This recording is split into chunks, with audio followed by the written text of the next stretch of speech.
9 million acres of forest, 1,700 miles of continuous shoreline, 4,300 lakes, 12,000 miles of streams, more than 300 waterfalls, 15 counties, 2 time zones, and 1 area code.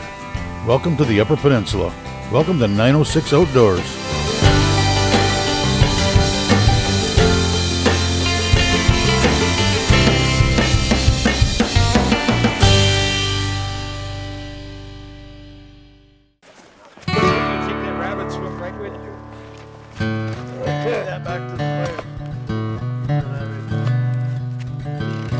In Iron County, a bit north of Crystal Falls, a group of guys gather around a fire after a day of rabbit hunting.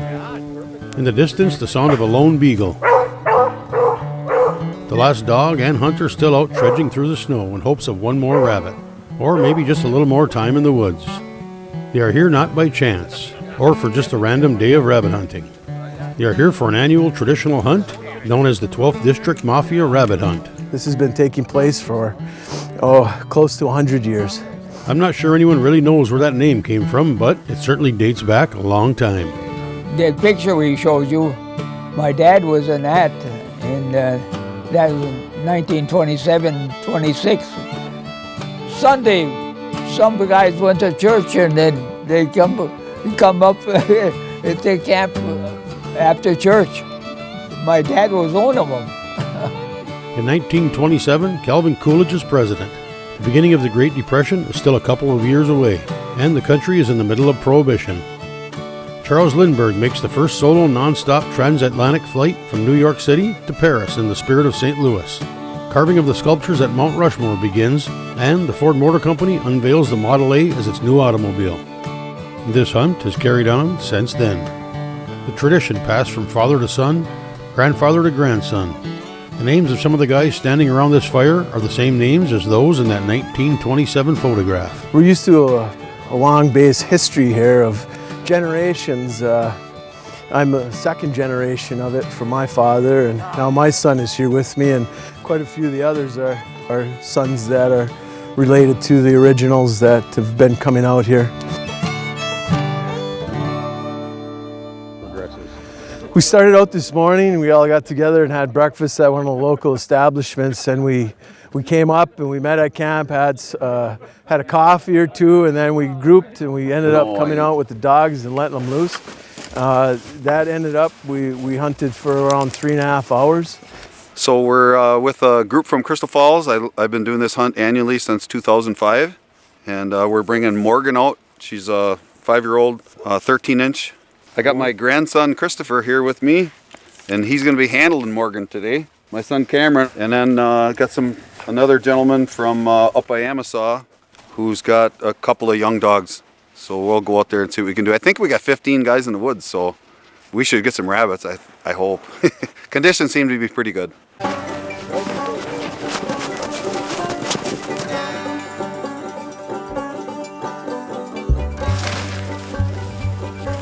Come on, Morgan.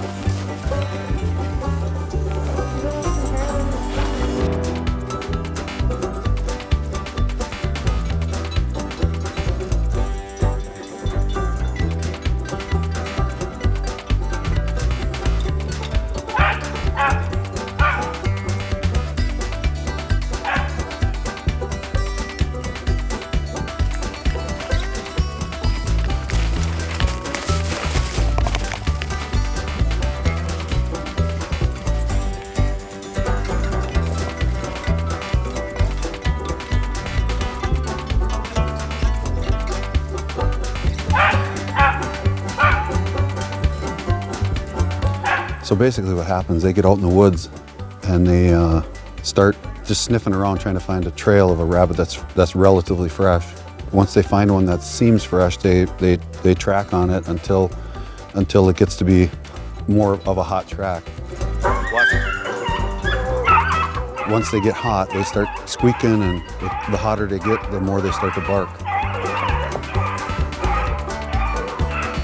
2 of the dogs have gotten together, and they got a pretty good race going right now. They were right up here by the road where we're at, and they kind of hooked around and went making a circle back, but they'll be back here pretty soon, I'm pretty sure, so we'll be ready for them.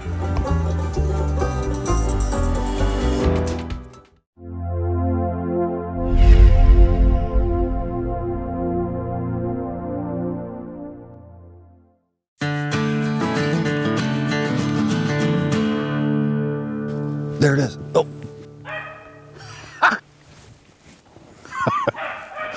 Another one that got away. The dog's in here, and that rabbit came from the other way, going in by the dog. Whoops. We were really successful this morning. We had a lot of rabbits on the dogs this morning, and then we went back and had a traditional lunch that we've always had for years. A little chopa, a little suppressa, a little fontanille cheese. We had a little Dago Red in our coffee. We had a good lunch and some more discussions, and it was a good morning hunt. And we came back here again, and we let the dogs loose, and we had some more success this afternoon. Basically what we do is, in field trialing, we put the dog underneath a measuring device, and we measure what we call the withers, which is basically just behind the shoulder blades on the top of their front shoulders. And we measure basically the height of the dog, and if they're over 13 inch, they're classified as a 15-inch dog. If they're 13 or under, then they're classified as a 13-inch dog. Come on, hunt them up, come on. Come on, girl, come on, girl. It's kind of fun with that little 13-inch dog. She's probably only a little over 12 inches. And there's that big male over there. He's a 15-inch dog, and they got a pretty good race going. That little dog, she's got such short legs, and this snow is probably 1.5 feet to 2 feet deep up here in Amasa, so that little dog's got a lot of work to do to keep up to that big dog. It's kind of fun.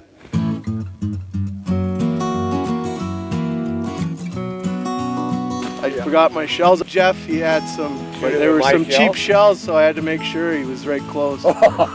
Carrying the mail, hip shot. He come out of the woods and I got him, yeah. I hit him in the rear end. I'm sorry, Rabbit, but I thanked him.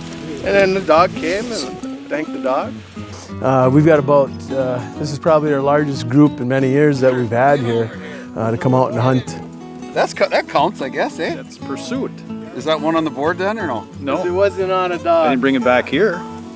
Dog didn't have it.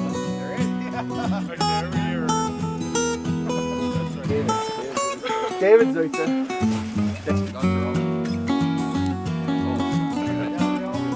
We'll be going back to camp and having a great dinner of some prime rib, and there'll be some of the old timers back there today. There'll be a lot of conversation. We'll have fun with them, listening to their stories.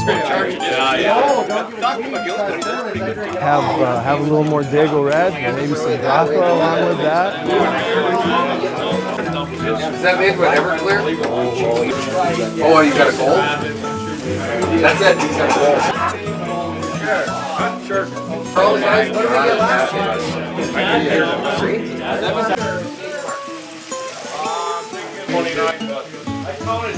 We had an original picture of 1927 of our crew that started it back in the day, and you look at the way they dress with all of their clothes, and the story is that they were dressed up a lot when they were hunting because a lot of them cut out for church that day, and then they came back that evening. Beachicos had it many years. He was a shoemaker in town for many years, and he would have that rabbit hunt way back in the 20s. He died many years ago, but then his son took it over. He kept the rabbit hunt going. They had to move their camp because the power company flooded that Way Dam. So we got some land from the mining company, give them some land on Liver Lake.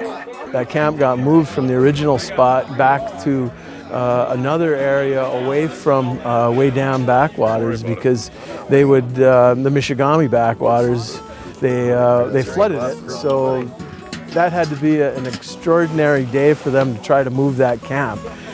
You can imagine the work that had to be involved for them to preserve that camp and take it and move it and put it back in the original spot. And the family sold the property, and then they decided to come to this camp because the family sold that land. So we've been keeping the history going, had different camps throughout the area. I think we're at our third camp. It's interesting history how they persevered back then. I mean, the roads weren't as well as they are today.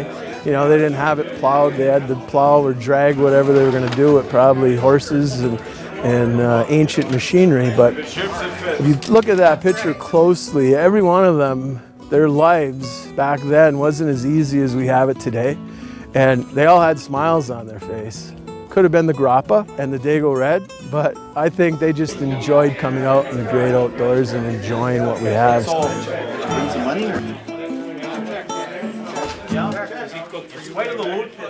Today's show is brought to you in part by Rapid River Knife Works, home of Michigan's largest custom knife factory showroom.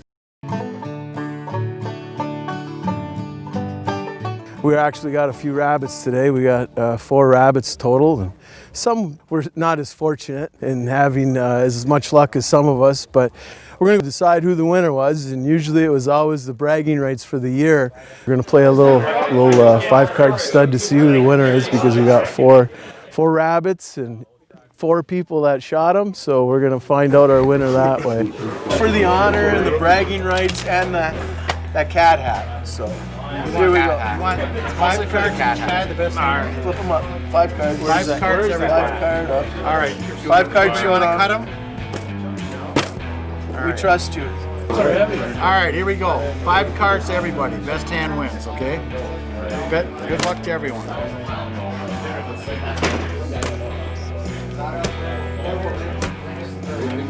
Whoa! That's so, come on. Oh, look at this. That's good. That's all right. What's this about? For the winner of the rabbit hunt, because they each got 1 rabbit. Wow, that's all. Last card.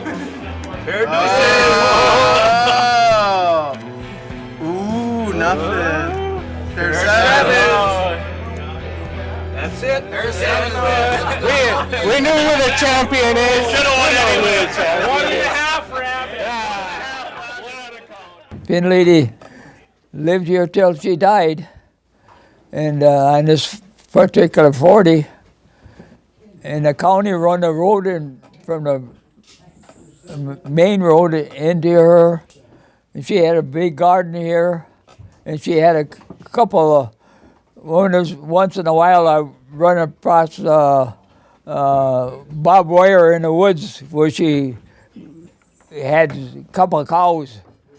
She had a horse and buggy. When her horse died, she couldn't afford a new horse.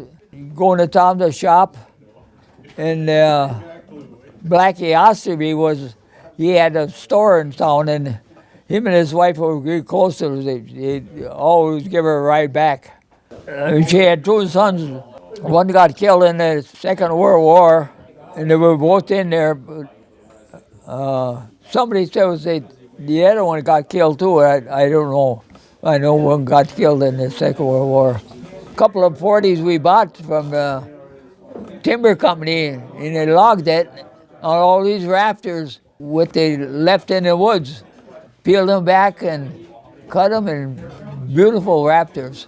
The popple walls, there was a lot of popple here, so we cut them in the winter and made boxes of the logs on the fire and turned them into, we wanted to peel those popple before the spring come out. They dry real slow. They don't pop so much. There's no pitch in them on that thing.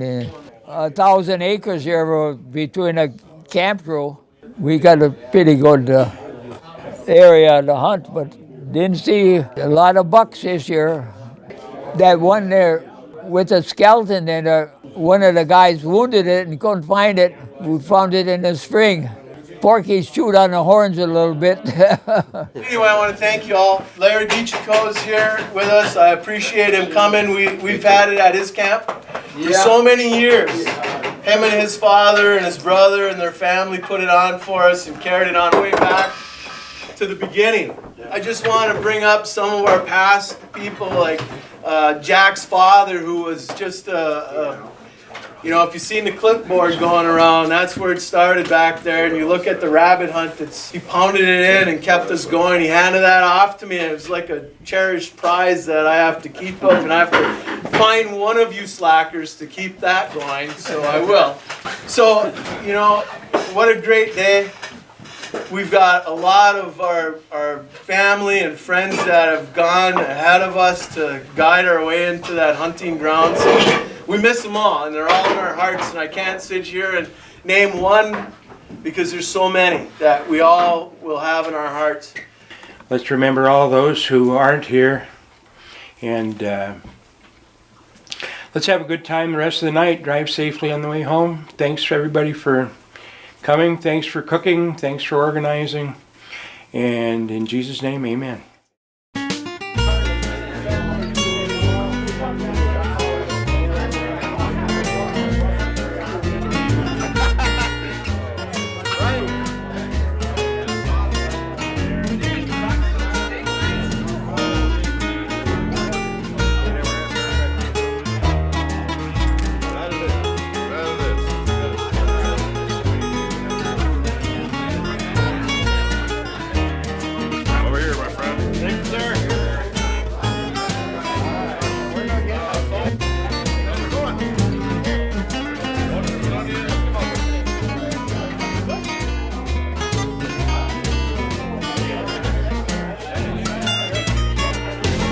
This all came back to our history of Crystal Falls was part of Crystal Falls Township, and it was built up of all the old mining companies, the railroad companies, all the local political people, businessmen of the community, and they would get together and have a good weekend of hunting, and they even did some fishing back then, but it's actually continued into the rabbit hunt.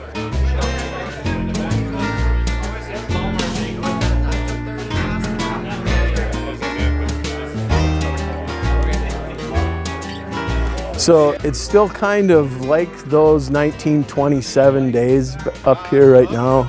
Not a lot has changed, except the roads are a little bit better, but it's still a huge wilderness, and we really like to come out and enjoy it.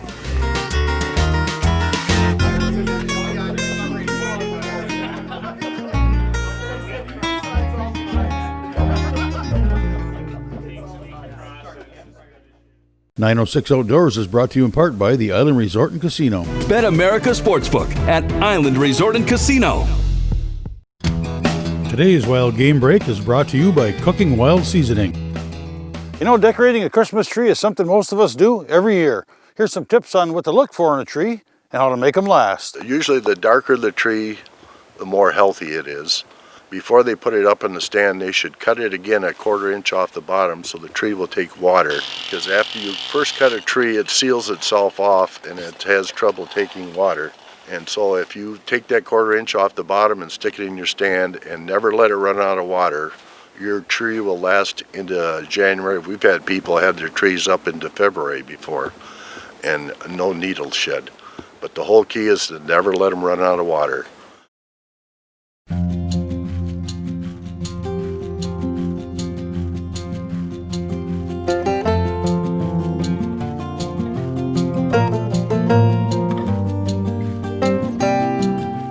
But you know, it's a lot of the history that we are continuing on, and we've got a lot of our younger generation that we're passing things off to. It's really ran smoothly. We just have a lot of fun, get out and show some of the younger ones how to hunt the rabbits.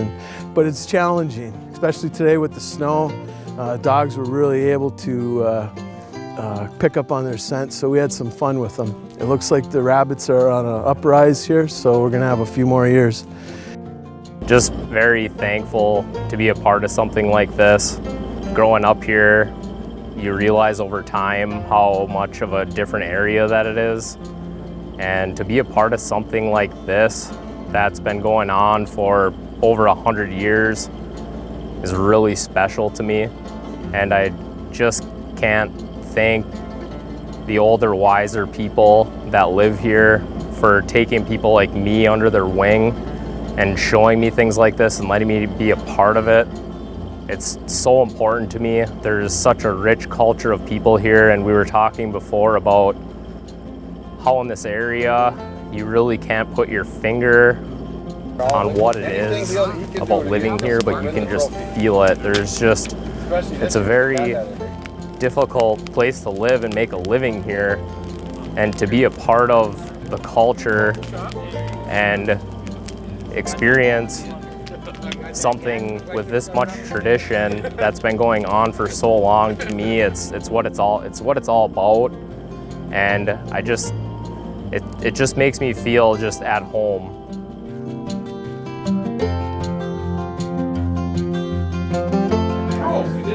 You know, and that's what gets me the most is how we look at our area and how we continue a lot of our annual events, and this is one of them that I look forward to.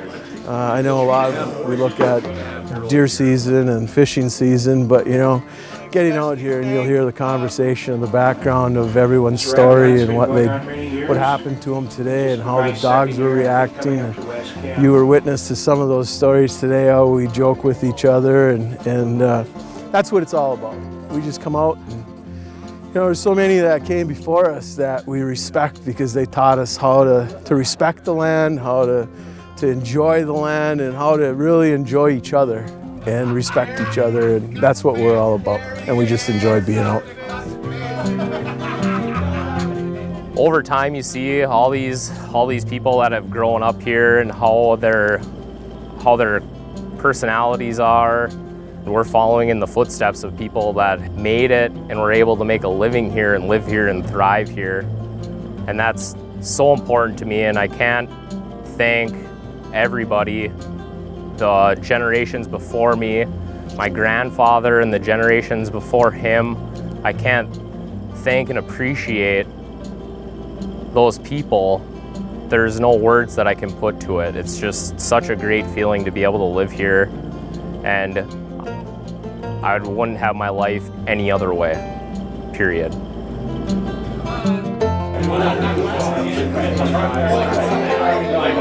Got 18 hours.